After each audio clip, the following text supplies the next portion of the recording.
et à tous. Merci de m'accueillir ce matin. Je suis ravi d'être là. Pour la première raison, c'est que j'ai découvert la ligne TER Nantes-Lorient. Je vous la conseille si vous ne la connaissez pas, elle est top. Je vais très rapidement me présenter, savoir à qui vous avez affaire. Je travaille dans une agence qui s'appelle Watt. C'est une agence qui est spécialisée dans le domaine RH et corporate. Voilà, donc en quelques mots, les domaines d'intervention, je vous les laisse découvrir. Je travaille dans cette structure depuis 1997. J'avais 27 ans, donc j'en ai. D'accord. En fait, si je dis ça, et j'aime dire ça, c'est qu'en fait, je suis rentré dans ce métier il y a donc très longtemps, au sens des sujets qu'on va évoquer. On parlait pas de marque employeur. On parlait de communication de recrutement. Moi, j'ai démarré en fait dans cet univers-là. Et mon job, j'étais commercial. J'étais en Alsace à cette époque-là. Donc, j'achetais les dernières nouvelles d'Alsace, le Ouest France de là-bas. Le samedi, je regardais les entreprises qui communiquaient leurs offres. Et puis le lundi, je les appelais en leur disant vos annonces dans la presse, puisque Internet n'était pas là, il faudrait quand même les valoriser, mieux parler, mieux se montrer, etc. On appelait ça la communication de recrutement. On n'était pas encore au moment de la marque employeur. Donc, du coup, autant dire que forcément j'aime ce job, puisque ça fait longtemps, et que j'ai vu toute cette évolution-là, donc on pourra en parler, puis c'est aussi en fait le creuset de ma présentation. Alors, ouais, je pense que ça va mal se finir pour moi. C'est même sûr. Je l'ai intitulé, en fait, vous avez dit marque employeur, point d'interrogation. J'aime beaucoup commencer par cette question. Là, on va être sur un temps assez court. Je ne vais pas me livrer à l'exercice de vous poser la question, mais en général, quand on la pose, il y a presque autant de réponses qu'il y a de personnes dans la salle. J'exagère un peu. Oh, c'est gentil ça, merci. Pourquoi, en fait? Parce que c'est une terminologie qui fait couler beaucoup d'encre depuis déjà assez longtemps. Marque employeur, on va dire que c'est le baby-foot, on va dire que c'est les réseaux sociaux, on va dire plein de choses différentes. J'aime, pour qu'on parte sur de bonnes bases et bien se comprendre, ramener les choses à l'origine. Dans marque employeur, les plus perspicaces d'entre vous auront remarqué qu'il y a le mot marque. Alors j'étais très bonbon aujourd'hui, c'est que pour vous. D'habitude, il n'y a jamais de bonbon, mais aujourd'hui, j'ai fait bonbon. La marque, ça vient donc du marketing. Je vais faire un petit brin d'histoire, 2 minutes. Le marketing, notion qui apparaît dans les années 60, fin des 30 glorieuses, jusque-là, depuis l'après-guerre, et je ne parle pas des RH, et je parle du monde. Ah, petit souci, non c'est bon. Les entreprises produisent, les clients achètent, il n'y a pas de problème. Le marketing arrive dans les années 60 à peu près, parce que là, l'offre dépasse la demande, et il faut se différencier, et donc on cherche à se différencier. Nos amis américains nous sortent le concept du marketing, voilà, McCarthy, les 4P, etc., pour les plus marketeux d'entre vous. Et donc du coup, c'est une réponse, en fait, le marketing, et donc la marque a un problème. S'il n'y avait pas eu de problème de vente, il n'y aurait pas eu de marketing. Au passage, dans ces années 60, si je fais juste l'analogie avec l'emploi, on est encore dans le plein emploi. On n'appelle pas ça un DRH, mais un chef du personnel. Le sujet n'est pas du tout stratégique. Il n'y a pas de sujet. Il y a un taux de chômage c'est le plein emploi, donc taux de chômage frictionnel, 1,5%, juste les flux d'entrée-entrant. Aucun problème sur le sujet des RH. Pour faire mon analogie avec le marketing, le temps passe, première crise pétrolière, et là, comme le marketing et comme le produit, première rupture sur le sujet de la relation à l'emploi. L'offre et la demande est déstabilisée. On continue dans les années 80, l'avènement du tertiaire, et là on commence à être vraiment dans un climat de concurrence, et un peu plus tard, il y a ce poste de DRH qui se crée dans les entreprises, c'est plus le chef du personnel, il rentre au CODIR, et là les éléments et les choses deviennent stratégiques sur le terrain de l'emploi. Le terme de marketing et de marque employeur commence à apparaître, alors chez nous, on va dire dans les années 2000-2005 en France, et par analogie, et on va le voir constamment pendant cette présentation, on est vraiment sur une application des méthodes marketing parce que l'entreprise doit se vendre. Donc du coup, en fait, il est assez simple, intellectuellement. C'est que la marque employeur, aujourd'hui, moi, dans mon métier, je dis, j'ai un produit qui est à vendre, c'est une entreprise en tant qu'employeur, et j'ai des clients, des cibles à convaincre, qui sont des candidats, mais qui sont aussi des collaborateurs. Alors, si on affine un peu la sémantique, on se dirait qu'en fait, on a des clients et des prospects. Nos prospects vont être des candidats, nos clients vont être des collaborateurs, collaboratrices. C'est clair pour vous? Donc pour moi, le principe de la marque employeur, en fait, il est simple. Je suis mon produit dans un univers concurrentiel, j'ai des clients, des prospects à convaincre, et ben je vais mettre en place une méthodologie. Alors on va le voir, il y aura des limites avec le marketing, mais aussi proche que le marketing. OK? Les enjeux de notre marque employeur, ils sont simples du coup. Alors nous, on appelle ça la désirabilité. Bon, derrière ce mot un peu barbare, c'est la notion d'attractivité. Son enjeu, c'est bien d'attirer des collaboratrices, des collaborateurs dans l'entreprise. Un enjeu de fidélisation. Donc là, le premier, c'était mes prospects. Le deuxième, ce sont mes clients. Ils sont déjà clients du produit, ils sont déjà dans l'entreprise. L'idée, c'est de les fidéliser, de les fédérer, de les embarquer, etc. Donc cette marque employeur, elle adresse aussi des messages auprès de cette cible-là. Ces enjeux, c'est bien entendu de se différencier par rapport à mes produits concurrents que vont être les employeurs concurrents. Et je dis bien employeurs concurrents parce qu'en fait, ce n'est pas forcément des employeurs du secteur dans lequel je suis d'activité, mais c'est des concurrents d'un point de vue RH. Si je prends d'ailleurs l'exemple caricatural des jeunes diplômés, à ce moment-là, un jeune diplômé, il n'a pas forcément une expérience, donc du coup, d'où la guerre, la bataille en fait pour faire rentrer des jeunes diplômés dans les entreprises. Et puis le dernier point, l'enjeu, et on va revenir dessus, c'est un enjeu d'harmonisation des discours. Et là, en fait, ça va être très important parce que c'est pour moi, à ce moment-là, que la notion marketing, elle va vraiment rencontrer la notion RH. C'est qu'à un moment, il ne suffit pas de faire du message, de la promesse, il faut aussi qu'elle soit prouvée, on va largement revenir dessus. Et ça, c'est peut-être un des enjeux les plus difficiles auxquels il est plus difficile de répondre, mais qui est aujourd'hui le plus essentiel. Le reste, globalement, aujourd'hui, on sait à peu près faire. Ça, c'est un petit peu plus compliqué. Alors la méthode, en fait, on va un peu survoler ce matin, parce que comme il y a un atelier après, on va plus rentrer dans le détail technique, d'accord ? Mais la méthode, en fait, pour fabriquer cette marque employeur, en fait, elle est exactement comme la méthode du marketing. Je reviens sur mon produit. Si j'ai un paquet de bonbons à vendre, quand je décide si mon métier c'est de fabriquer des bonbons et que je veux lancer un nouveau produit, je vais d'abord positionner ce produit. Pourquoi je vais le positionner? Parce qu'il y a un univers concurrentiel, qu'il aura un prix, qu'il aura une couleur, qu'il aura différents éléments qui vont différencier le produit. Je ne parle pas de communication pour l'instant. Donc positionner mon produit employeur, c'est travailler et réfléchir à l'expression de la promesse. Qu'est-ce que je vais promettre à ma cible, candidat ou collaborateur, de plus fort, de plus différenciant? L'expression de cette promesse, en général, on dit qu'elle est unique. En marketing, pour ceux qui ont fait des cours de marketing, les marketeurs appellent ça, on appelle ça l'USP, c'est un terme anglais, l'Unique Selling Proposition. Mon produit, cette tasse-là, elle a plusieurs vertus en fait. Elle a une couleur, elle a une matière, elle a une forme, etc. Mais si je veux la vendre, je vais décider d'utiliser la promesse la plus forte pour demain communiquer. Par exemple, son format. Voilà, j'ai une tasse de ce format-là, et c'est ça qui fait la différence, par exemple. Sur le sujet employeur, quand on va réfléchir à l'ensemble des arguments et des atouts de mon entreprise en tant qu'employeur, il faut arriver à extraire la promesse principale, celle qui va porter en termes de communication et de marketing. On dit bien avéré et reconnu, et on va voir pourquoi, parce qu'aujourd'hui, c'est hyper important. Ça fait déjà très longtemps que c'est fini. En communication et en marketing, il y a un piège, c'est celui de la surpromesse.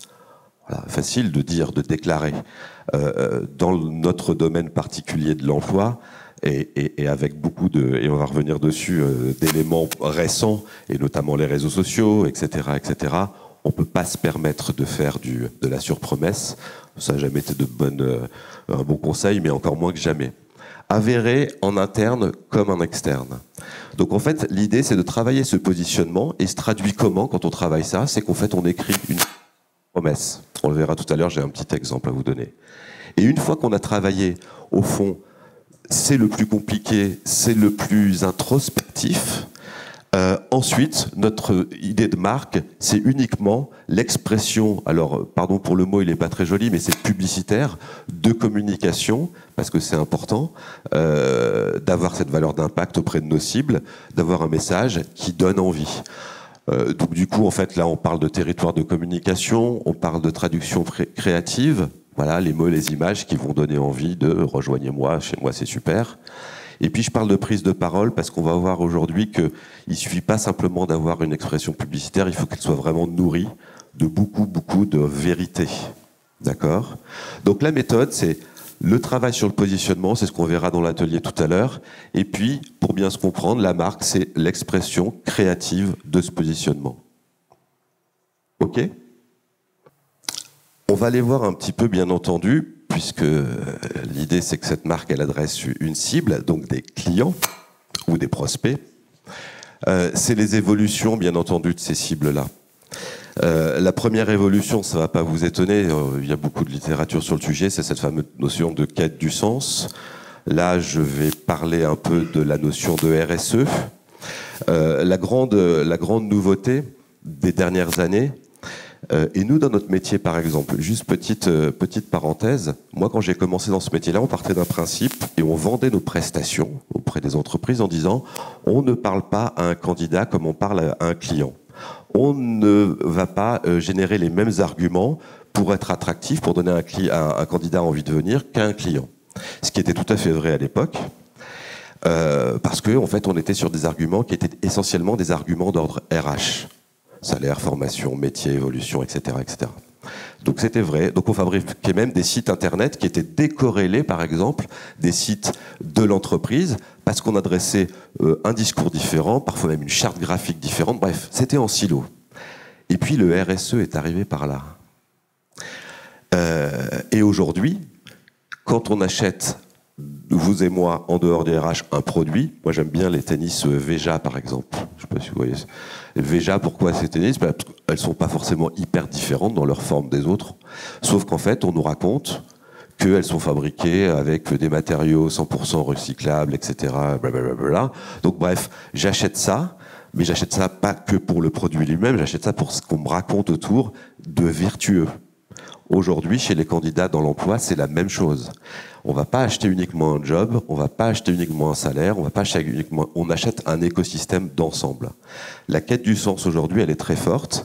Alors, je vous parle de cas très généraux. Bien entendu, on peut se dire que entre un profil col bleu qui travaille dans un site de production aujourd'hui, quoi qu'il faut se méfier de ça, ça va pas être pareil qu'un cadre de haut niveau. Voilà. Alors c'est vrai qu'il y a des disparités, mais globalement, le monde, il est en train d'aller dans ce sens-là. Nous, avec nos clients, on a des exemples incroyables tous les jours, et notamment auprès des jeunes qui rentrent dans des entreprises, qui finissent pas leur période d'essai parce qu'ils se sont rendus compte entre-temps que le côté RSE de l'entreprise, ils n'y arrivent pas, ils repartent. Nos clients, ils évoluent dans ce sens-là avec la quête du sens. Ça veut dire que derrière, ils recherchent aussi beaucoup de transparence. Donc là, ils vont le chercher sur des plateformes, les réseaux sociaux, les avis de sites de notation. Ils ont besoin d'une immersion, enfin, d'une expérience extrêmement immersive, nos clients, quand ils recherchent un job. C'est-à-dire qu'ils veulent voir, ils veulent presque ressentir l'entreprise avant même de postuler. Et donc, du coup, en fait, l'entreprise, elle doit, et on va le voir après, générer, en fait, des moyens en réponse à ces demandes-là. Il y a un besoin de recherche, de confiance très, très forte en amont même de l'acte de postulation.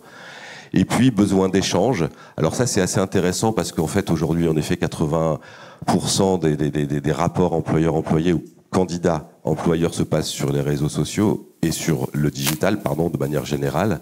Mais il y a aussi énormément de besoin d'échanger en amont. Alors d'ailleurs, il y a des plateformes digitales qui existent pour ça, mais aussi des rencontres.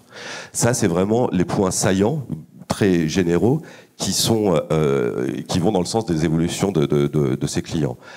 Inutile de vous dire que tous ces éléments-là, la crise Covid les a tous, ils existaient avant, mais les a exacerbés d'une manière criante, et vous le vivez sûrement dans les entreprises dans lesquelles vous êtes. Okay, donc hyper important quand on réfléchit à sa marque employeur de bien analyser sa cible, et bien entendu, ça, enfin, pour nous, ça représente quand même les points clés. Ok.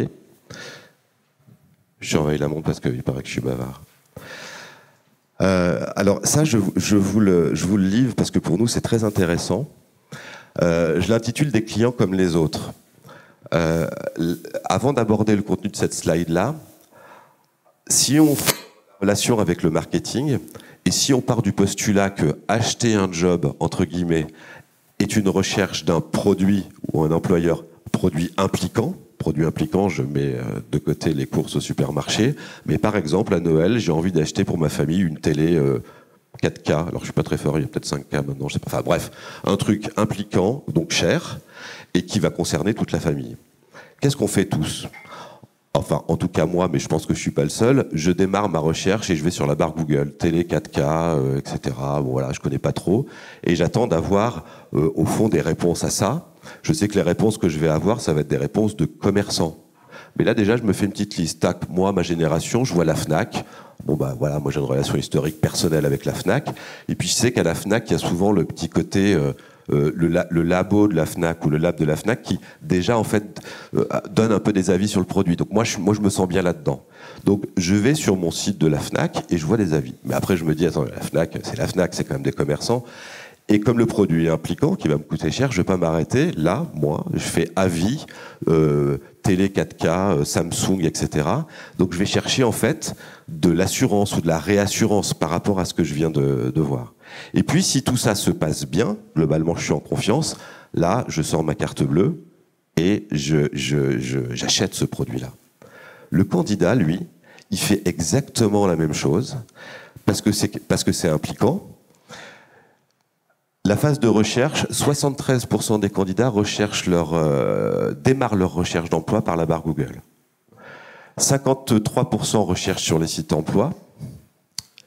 Les plus éveillés d'entre nous auront remarqué que la somme ne fait pas 100%, parce que souvent, en résultat de requête Google, il y a des job boards, il y a des sites internet, d'accord ? Mais en tout cas, ça commence sur les réseaux sociaux, sur le moteur de recherche de manière majoritaire. De manière très concrète, le candidat, il fait sa recherche, il trouve une offre qui lui parle. Donc déjà bien rédigée, au passage. Il a sa fenêtre sur son ordi. Alors qu'on s'appelle Danone ou qu'on s'appelle SARL Tartampion, pour le candidat, c'est pareil, en fait. Il va regarder, ça lui plaît ou ça lui plaît pas. La valeur de la notoriété a une incidence, pas toujours positive. Hein. Quand on s'appelle Total, on sait plus trop si c'est bien ou si c'est mal. C'est bien parce que c'est gros, c'est moins bien pour d'autres raisons que je vous laisse le juge d'apprécier. Donc il laisse sa fenêtre ouverte et là en fait 78% d'entre eux vont sur les réseaux sociaux. Et qu'est-ce qu'ils vont chercher sur les réseaux sociaux? Vont sur les sites carrières. Et qu'est-ce qu'ils vont de l'entreprise? Et qu'est-ce qu'ils vont chercher sur le site carrière de l'entreprise? Ils vont chercher la manière dont l'entreprise s'exprime de manière générale. Il sait en fait, et on sait que globalement le discours va être un discours corporate, va être un discours voilà. Mais on a quand même envie de savoir comment elle parle et alors avec quel fond et puis quelle forme de la vidéo, de l'écrit, etc. Bref, il se fait son idée. Et puis ça lui plaît. Voilà, il sait que c'est de la pub, entre guillemets, mais elle est bien faite. Et là, l'entreprise qui a mis tout ça en œuvre se dit, bah super, moi j'ai été présent sur Google, j'ai un site carrière qui est bien fait, le candidat, bah non, il s'arrête pas là, comme nous quand on achète un produit. Là, il va voir sur les réseaux sociaux ce qu'on en dit de cet employeur-là. Donc sur les réseaux sociaux, essentiellement LinkedIn aujourd'hui. Donc c'est 64% d'entre eux, et sur les sites de notation, dans une moindre mesure en France. Et si jamais il se rend compte, et il va chercher quoi sur les réseaux sociaux? Il va pas chercher quelque chose qui va être que positif. Vous savez, quand on cherche un produit, et puis qu'à un moment, quand il y a des avis, et c'est que toujours génial. Ah là, du coup, la réassurance qu'on va chercher se transforme en doute. Et là, c'est pareil. Mais le candidat qui ne coche pas toutes les cases, il n'a pas une petite fiche qui lui dit « Tiens, je commence par... » On le fait de manière naturelle. Mais si, dans son conscient ou inconscient, tout ça est raccord, voilà, j'avais lu un truc bien, le site carrière est bien fait, il me parle à moi. Et puis sur les réseaux sociaux, globalement, c'est pas que c'est bien ou que c'est mal, c'est que ça a l'air juste par rapport à ce que j'ai vu. Et ben là, j'envoie ma candidature. Ça fait beaucoup quand même. Alors, c'est pas grand-chose quand on est consommateur candidat. Ça fait beaucoup de choses quand on se dit qu'on est entreprise et qu'il faut être présent à toutes ces étapes-là. On reviendra dessus après. Et puis, juste pour information, la phase de l'action, c'est celui du mobile. Je le mets parce qu'en fait, il est dedans, il est plus technique, mais malgré tout, il est hyper important. Parce que aujourd'hui, ça candidate beaucoup dans les transports en commun, enfin partout. Et d'ailleurs, dans le mobile, c'est beaucoup plus le téléphone que la tablette, hein, qui aujourd'hui est quasiment presque plus utilisé. Ok ? Voilà, tout ça pour dire que aujourd'hui, notre client, enfin le sujet, il est quand même assez technique, il est assez complexe, et qu'il faut pouvoir répondre. Voilà, je refais cette analogie avec le marketing et avec le commerce, du coup, c'est de se dire qu'on est vraiment dans une action, quand on est employeur et qu'on développe une marque employeur, dans une action commerçante, même si ça fait un peu bizarre de dire ça. Et pour les plus anciens d'entre nous, en se disant, bah oui, bah on a un job, il y a des jobs, etc. Et tant de chômeurs, bah oui, peut-être, mais la réalité, en fait, c'est celle-ci. Donc soit on se dit, bah non, je suis contre, bah, auquel cas c'est un peu dangereux, soit on accepte la réalité et il faut savoir y répondre. Ok ? Je vous ai fait peur là, non ? Non, pas encore. Ça veut dire que l'entreprise, elle doit relever un truc, c'est cette fameuse bataille de la confiance. On part d'un principe, c'est que un candidat, mais voire un collaborateur, on verra tout à l'heure la limite et comment on les différencie, tiens. Quand est-ce qu'on arrête d'être candidat et quand est-ce qu'on devient collaborateur ? En fait, il est, à minima, il est méfiant et au pire, il est défiant, toujours. Ça, c'est très français par rapport à l'emploi. On est toujours, voilà, qu'est-ce qui va m'arriver ? Voilà. L'entreprise, elle doit relever cette bataille de la confiance. Comment ? Déjà en étant très authentique, là je reviens sur mon sujet de la surpromesse, dans mes messages, jamais mentir, voilà, toujours sortir en fait le point le plus fort de l'entreprise et l'exprimer. La question de la preuve, alors pour nous ça c'est super important, c'est que on a vécu, et ça a duré quand même assez longtemps, comme je le disais, sur le support de la raison d'être. C'était bien ça en fait. L'entreprise déjà, c'était un grand travail introspectif de pouvoir raconter sa raison d'être, donc donner de l'authentique, du crédible. Et ça a duré à peu près une dizaine d'années. Et aujourd'hui, on se rend compte que ça suffit plus, parce que tout le monde l'a fait, tout le monde le déclare aussi, et qu'aujourd'hui, le terrain pour gagner la bataille de la confiance, le sujet, c'est celui de prouver ça. Et on parle, nous, de l'expression de la raison d'être à la façon d'agir. Et la façon d'agir, c'est raconter à nos publics, et si je prends les candidats, incarner ces propos-là par des choses très concrètes, et puis après ça va passer aussi par des formats type vidéo, collaborateurs, etc., qui vont eux-mêmes nous raconter la réalité de l'entreprise et nourrir en fait ces arguments-là d'éléments tangibles, vrais, vérifiables, et puis du coup un peu immersifs pour le candidat en amont. Ok ? Et puis le dernier point, il est hyper important, et c'est mon point d'harmonisation de tout à l'heure, c'est celui de la cohérence, d'avoir un discours qui soit commun. Je garde ça pour la fin parce que je vais vous le montrer, c'est assez visible.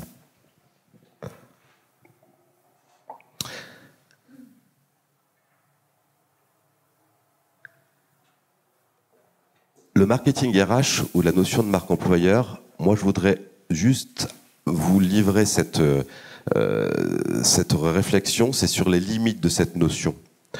Et j'aurais deux choses à vous dire. La première, en fait, c'est que, au fond, tout à l'heure, on se disait, tiens, j'ai mon produit à vendre, mon produit marchand, ma tasse, là.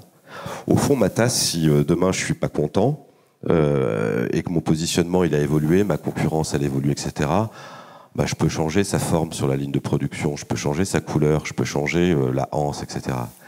La limite de la notion de marketing RH, c'est pour ça que moi, ce mot-là, personnellement, j'ai jamais été très fan.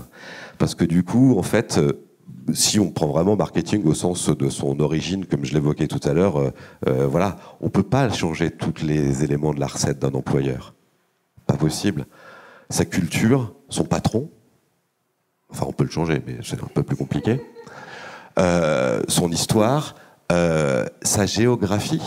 Et ouais, ça c'est un élément souvent, quand on travaille ce produit d'attractivité, qui peut être compliqué. Allez, je vais pas prendre un exemple breton.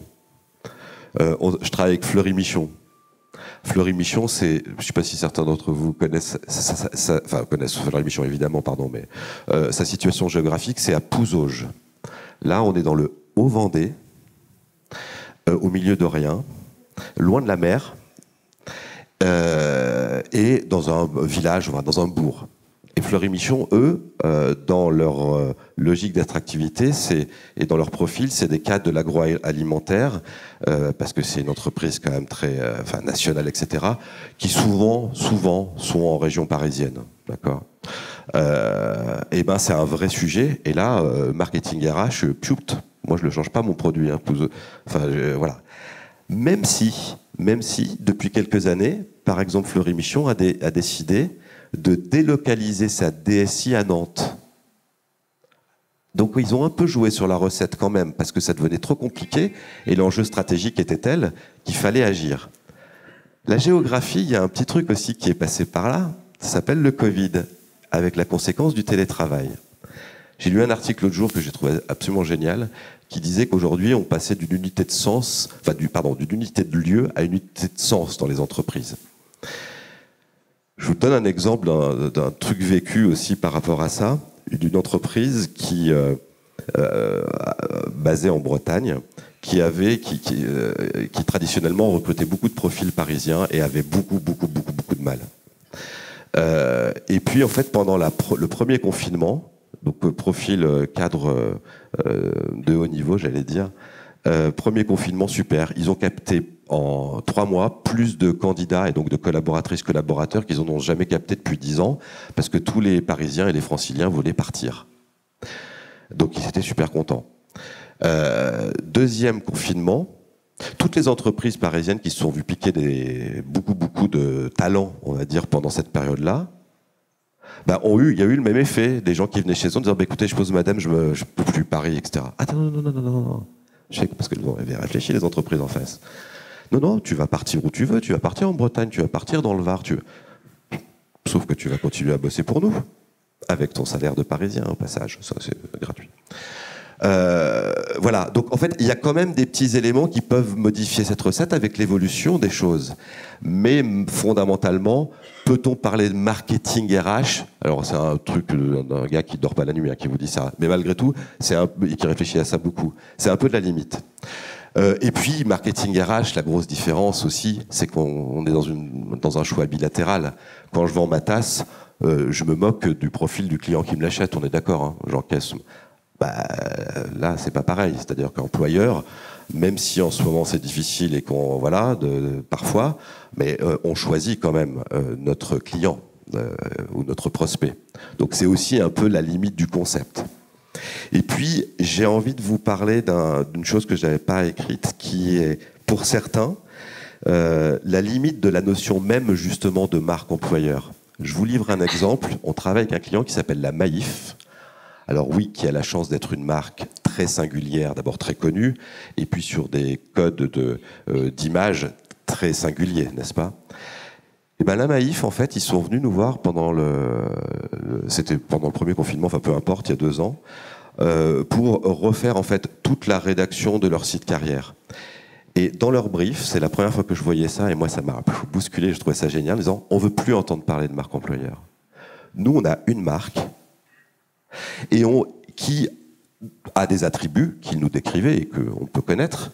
Et en fait, on ne veut plus entendre parler de marque employeur parce qu'au fond, demain, quand on s'exprime et quand on fait une prise de parole, nos candidats demain ou notre collaborateur, ça peut être un de nos clients d'aujourd'hui, ça peut être le cousin ou la cousine d'un journaliste, ça peut être, etc. Voilà. Et donc la Maïf doit parler à tout le monde de la même manière, pas avec les mêmes arguments, mais pas en mettant de côté et en fabriquant une marque employeur. Non, c'est la Maïf. Elle a des attributs, elle a des piliers de marque. Et on va irriguer notre discours employeur, voilà, pour avoir une cohérence pleine et entière et totale. Ce qui est en fait un vrai sujet, et ça rejoint ce que je disais tout à l'heure, un collaborateur demain, s'il veut rentrer chez un assureur, oui, il va s'intéresser au job qu'il va faire, au salaire qu'il va avoir, à ses évolutions, etc. Mais il a aussi envie d'aller faire un tour, ça rejoint mon parcours tout à l'heure sur les réseaux sociaux, de savoir en fait comment la Maïf s'adresse à ses clients en cas de sinistre, c'est quoi sa posture, son comportement, la quête du sens, et ça c'est important. Donc voilà, je vous passe ce petit sujet rapidement, mais cette notion de marque et marque employeur, aujourd'hui, on peut se poser la question si c'est pas tout simplement l'entreprise et l'image et la marque de l'entreprise tout court qui est à considérer et à faire rayonner auprès de l'ensemble de ses parties prenantes. Ok ?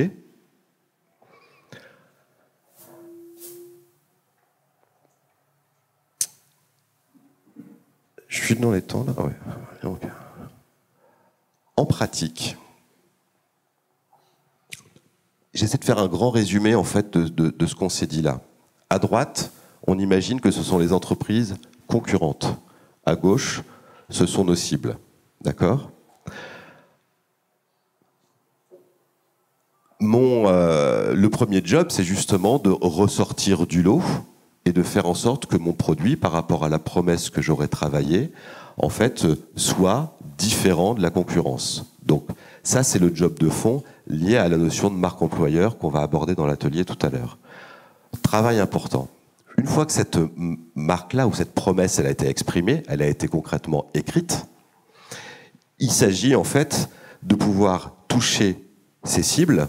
Alors là, pour l'exercice, en fait, on va parler vraiment de cibles externes, mais on se rendra compte qu'on peut aussi avoir le pendant avec l'interne. C'est de trouver, en fait, tous les éléments de communication qui vont nous permettre d'exposer notre message, notre promesse et nos opportunités auprès de nos cibles. Donc là, je ne suis pas rentré dans le détail, mais alors du coup, il y a tout ce qui concerne, bien entendu, sur les outils qu'on active, des plus classiques, type les job boards, les réseaux sociaux, tout ce qui aussi concerne les éléments événementiels, organiser des after-work, etc., des portes ouvertes, voilà, tout est possible. La seule analyse, c'est celle qui est cohérente avec nos cibles et avec nos moyens de chaque entreprise. Il existe aujourd'hui également sur cette phase des vecteurs pour toucher les candidats.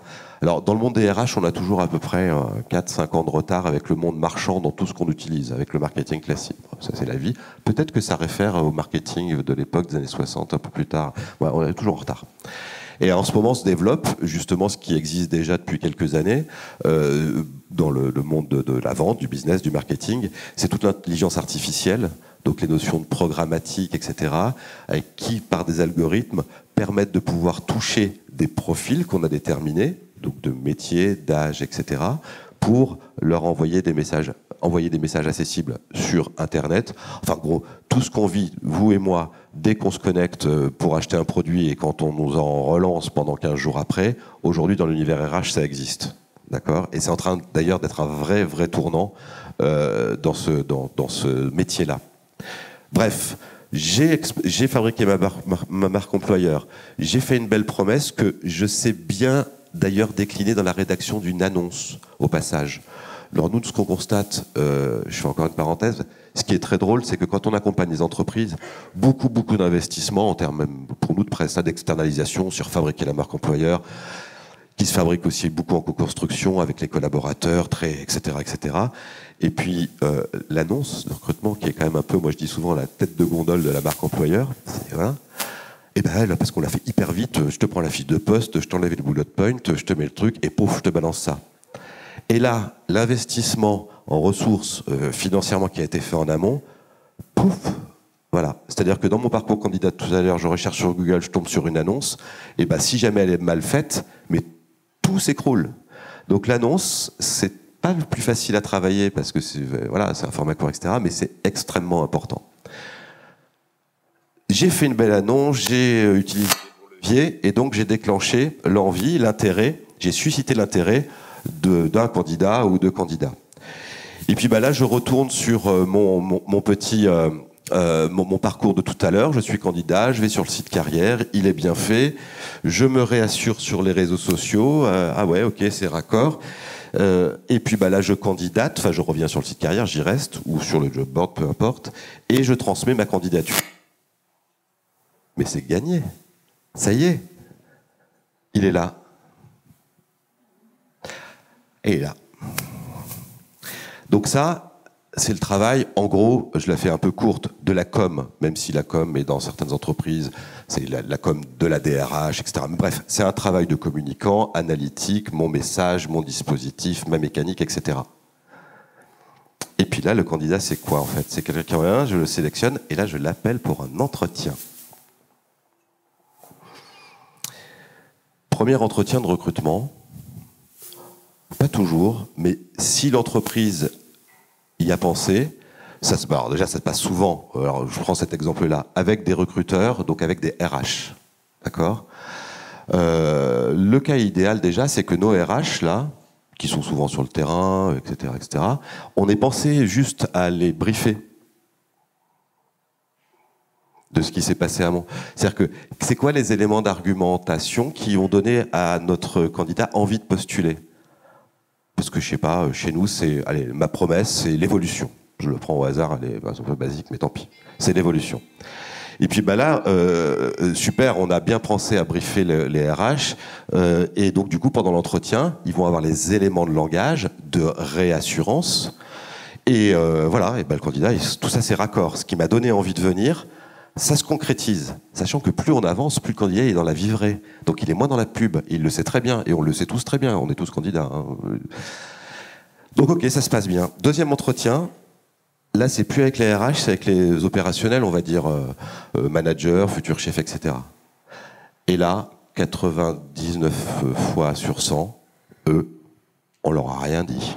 Ils se connaissent rien là, tac. Et là, c'est patatrac. Notre candidat méfiant, défiant, etc. 63% des candidats abandonnent le processus de recrutement à ce stade-là parce qu'en fait, ils ont l'impression qu'on leur ment.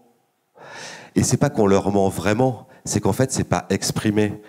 Voilà, tout ça n'est pas harmonisé. Tout à l'heure, mes enjeux, quand je disais le dernier harmonisation, lui, il est hyper important et c'est le plus maltraité des enjeux. Enfin, c'est le plus important parce qu'en fait, tout le reste, on sait faire. Ça, on sait beaucoup moins faire dans les entreprises. Et on est toujours dans la marque employeur. C'est plus de la grande promesse, etc. C'est la vraie promesse, c'est celle de la vivraie de la personne. C'est mon futur chef, etc., etc. Ok ? Allez, on admet que ça se soit super bien fait, que nos managers soient là, donc c'est gagné. Sauf qu'en fait, il y a un truc après qui s'appelle l'intégration. Alors là, le manager, ou le futur chef, etc., il donne rendez-vous, écoutez, super, je vais pas, je parlerai pas des côtés d'inbound, recruiting, etc., mais entre, déjà, je t'appelle pour te dire que, allez, ok, période d'essai, de préavis de ton côté, t'arrives le 22 août. Bon, entre maintenant et le 22 août, c'est encore bien si parfois on communique encore, parce que il est pas encore là, vraiment. Et entre-temps, il peut se passer plein de choses. Et peut-être que ce qu'il a vécu ici, ce candidat-là, c'était plein d'entrain, d'enjeux, d'enthousiasme. Tout a été bien fait de l'entreprise. Puis à un moment, poum, on lui dit plus rien. C'est pas très grave.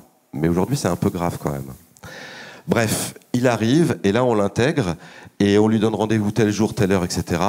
L'autre jour, moi, j'ai un client, responsable marketing d'une très grosse boîte, qui me dit, je suis arrivé tout seul. Le gars, il est au que dire, hein. Tout seul. Personne. Les bureaux étaient vides parce que tout le monde était en télétravail. Enfin, je veux dire, un truc de fou, quoi. Allez, la période d'intégration se passe bien. Et puis, enfin, il arrive. Il est dans l'entreprise, il est intégré et c'est parti. Et là, la question qu'on se pose, et moi je l'aime bien la poser comme ça parce que ça donne quand même l'enjeu de la chose, c'est qu'en fait, du coup, un candidat, ça s'arrête quand d'être candidat et ça devient quand collaborateur. Certains vont dire jamais, et moi j'aime bien cette réponse, je la fais avant que quelqu'un la dise parce que je l'ai déjà entendue. Bravo. C'est-à-dire qu'en fait, on considérera toujours un collaborateur comme un candidat. Et on baissera jamais la garde. Sauf si on en a envie, parce qu'on peut aussi vouloir séparer de quelqu'un. Mais ça, c'est encore autre chose, ça devient un sujet RH et il n'y a pas de souci là-dessus. Mais en fait, alors voilà, et si on est moins idéaliste que ça, on se dit que c'est à la fin de sa période d'essai où là, on se dit qu'il est vraiment là. Mais sûrement pas là, pas là et pas là. C'est là qu'on voit en fait que, au fond, dans l'entreprise, tout le monde est concerné. Et que globalement, cette histoire de marque employeur, en fait, c'est aussi stratégique que la marque tout court, et peut-être que c'est la marque tout court, en fait, compte. D'accord ? Parce qu'oublions pas, au passage, que le candidat, il est peut-être client, ou il est peut-être cousin, cousine, copain, copine, grand-parent, non, petit enfant, je sais pas, de quelqu'un qui achète aussi le produit. Donc il y a aussi un sujet d'image globale, de marque globale. Et puis, moi, je raisonne pas. Donc, en plus, c'est plutôt bienveillant hein, de faire tout ça par rapport à ces cibles-là. Mais tactiquement parlant, il y a une chose aussi qui est très importante, et là, je reviens sur la marque employeur, c'est que cette personne-là, et ces personnes récemment recrutées, eux, c'est aussi des vecteurs de communication. Il va y avoir un atelier, je crois, sur les réseaux sociaux ou sur le parcours candidat, mais eux, ils vont venir nourrir de leurs propos, alors soit de manière organisée, les politiques de collaborateurs ambassadeurs, mais aussi assez naturellement de leur expérience vécue qui devient et qui est un élément et un argument de la marque employeur qui la nourrit. Et qui la nourrit d'autant plus que c'est de l'authentique, que c'est de l'immersif, ça coche toutes les cases qu'on a vues tout à l'heure. Dans la flèche du haut, quand l'entreprise elle-même développe sa communication marque employeur sur les réseaux sociaux, sur l'ensemble des éléments, elle va utiliser les réseaux sociaux, elle va poster sur LinkedIn. Sauf que, et donc du coup, le candidat, désormais collaborateur, il va faire la même chose. Sauf qu'en fait, la petite chose, c'est que lui, quand il va poster un argument, ça va générer 8 fois plus d'engagement, donc de likes, etc., de viralité, que le même propos diffusé par l'entreprise. L'entreprise, en tant qu'émettrice, va transmettre un argument sur les réseaux sociaux, elle aura 8 fois moins d'engagement que le même propos délivré par un collaborateur. Pareil que dans mon parcours quand j'achète ma télé, hein, l'argument du client qui a déjà acheté a beaucoup plus de poids dans ma décision que le même argument émis par l'industriel qui vend le produit. C'est la même chose. Voilà, moi je trouve que ce schéma-là, en fait, il est, et du coup c'est en synthèse, il montre bien en fait d'abord qu'il faut être un peu fort dans tous les compartiments du jeu, ce qui n'est pas simple, et je vous rassure, hein, je vous montre ça, comme on le montre toujours de manière idéale, très rares sont les entreprises qui arrivent, voilà, et quand elles y arrivent, pour maintenir cette exigence, ce niveau d'exigence, il faut vraiment le gérer comme on gère une stratégie business, comme on gère, avec autant d'exigence en fin de compte. Ok ? Et puis c'est là qu'on voit que les gens du marketing et des RH, ils doivent travailler ensemble. Alors, ici notamment, mais même en amont, en fin de compte. Hein. Globalement, voilà. Et puis, on le verra, les gens qui ont été recrutés sont aussi, et il faut, pour leur demander d'être ambassadeurs, c'est encore mieux quand on les a fait, quand on a co-construit avec eux les arguments, on va aussi les chercher. C'est-à-dire que c'est la matière vivante de l'entreprise. Ils ont alors leur mot à dire, pas au sens social, quoique, enfin aussi, mais c'est pas le sujet qui me concerne, mais pour qu'ils soient acteurs de cette marque employeur en amont, parce qu'ils vont être acteurs et on a besoin d'eux aussi après pour qu'ils soient des ambassadeurs. Ça va, je vous ai pas trop... Juste pour finir, je voulais vous montrer cet exemple-là parce que parfois on me dit oui mais de toute façon la marque employeur c'est quand même pour les grosses entreprises, etc., etc. C'est pas vrai. La logique que je vous ai montrée, oui, après il y a des moyens différents, etc., mais ça concerne intellectuellement tout le monde. Alors, j'ai donné cet exemple parce que c'est un transporteur voyageur qui est basé à Rennes qui s'appelle l'Inevia. Et les publics en fait pénuriques que cette entreprise recherche, c'est des chauffeurs, conducteurs de bus. hyper compliqué, hein, et surtout l'après-Covid. Donc en fait, quand on travaille donc c'est une PME, ça c'est en fait un exemple de rédaction d'un positionnement, d'une promesse. Pour en arriver là, on fait des ateliers collaborateurs, des interviews, on verra ça dans l'atelier tout à l'heure, etc. C'est un petit peu long, mais assez introspectif. On soulève un petit peu les tapis, hein, quand on fait ça, en regardant ce qu'il y a dessous. Parce qu'à un moment, comme on touche à l'emploi, parfois aussi, on va toucher au management, etc. Donc il faut, mais c'est une obligation d'y aller vraiment. Et donc du coup, ben voilà, ça c'était l'expression non publicitaire. Et puis après, pof, on fait le saut sur globalement une image, une campagne qu'on va décliner sur. Voilà, c'est pas une entreprise qui a énormément de moyens, c'est tout ce que je voulais dire. Mais la logique intellectuelle, elle est la même. Ça peut être la même, c'est exactement la même dans une TPE. On peut être 3 personnes, on n'aura pas tous ces moyens-là, mais se poser ensemble à 3 en se disant, ok, alors c'est vrai que quand on a quelqu'un d'extérieur, c'est un peu mieux parce qu'il y a un petit côté psy, quoi, miroir en tout cas. Voilà, qu'est-ce qu'on est vraiment bon pour quoi, comment on sait faire, etc. Ok, voilà, enfin, on peut y arriver avec cette démarche intellectuelle à produire quelque chose et à se mettre en action pour quelque chose. Puis se dire, bah voilà, demain quand on va parler à un candidat, on a plein de choses à lui dire, mais on va pas lui raconter tout. On va lui dire que nous, c'est plutôt ça, et on va lui prouver, etc. Enfin, on peut mener cette démarche-là. La bonne nouvelle, c'est que je crois que j'ai fini. Vous êtes content, hein? Merci.